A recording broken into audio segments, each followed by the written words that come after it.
Guys, তো এই জায়গা আমাদের সাথে কিন্তু একটা ঘটনা ঘটে যায়। আর ঘটনাটা তোমরা নিজেরাই দেখতে পারবা। এই পাশে আমরা খেলতেছিলাম 4 জনে মিলে সিএস র্যাঙ্ক।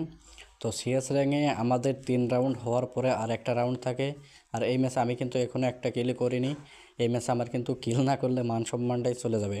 তো সেই জন্য আমি যাচ্ছিলাম একা একা রাশ দিব। আর পাশ থেকে আমার প্লেয়াররা কভার দেবে। তো এই পাশ থেকে আমি ছাড়ার পরে আমি চলে যাই সোজাসুজি রাশে।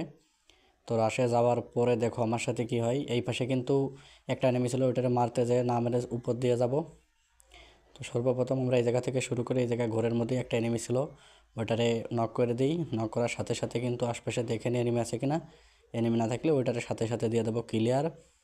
তো ক্লিয়ার দেওয়ার পরে ওই দিকে যাচ্ছিলাম, সামনের দিকে যাওয়ার পরে দেখি একটা নেমে আমাদের টিমমেটকে ফায়ার করতেছে।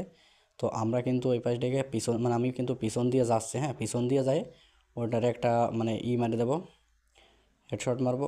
হেডশট মারার পরে ওইটারও কিন্তু সাথে সাথে ক্লিয়ার দেবো। আর ক্লিয়ার দিতে দিতে দেখি ওই পাশে আমাদের কিন্তু আরেকটা এনিমি ছিল, ওইটার আমাদের টিমমেট মেরে দেয়। আর টিমমেট দেখো এনিমিটারে মারছে কত পরে দেখাইছে, হ্যাঁ ওটা কিন্তু নক ছিল, নক থাকার পরে দেখাইছে।